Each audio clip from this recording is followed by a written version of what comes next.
Сен білесің бе, Наурызда тек мереке емен, ол жаңа өмірдің бастауы еді.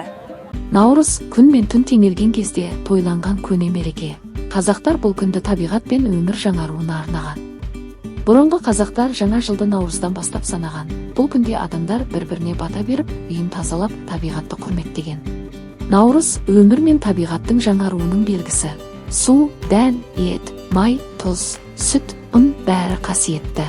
Наурыз көже 7 түрлі дәмнен жасалатын тағам. Ол молшылық пен бірліктің символы. 7 ингредиенттің мәні: су өмір, ет күш, сүт тазалық, дән молшылық, тұз дәм, май байлық, ұн тоқшылық. Әр адам бірнеше үйге кіріп көже ішу арқылы бірлікті арттырған. Наурызда қазақтар ұлттық ойындар ойнаған. Бұл көңіл көтерумен қатар батылдық пен бірліктің белгісі. Көкпар күш пен батылдықтың ойыны. Ат үстінде қарсылас пен тартыс. Қыз қуу жылдамдық пен махаббатты білдіретін ойын. Арқан тарту бірліктің күштің белгісі. Асық балалардың сүйікті ойыны, онымен жылдамдық пен дәлдік шыңдалады.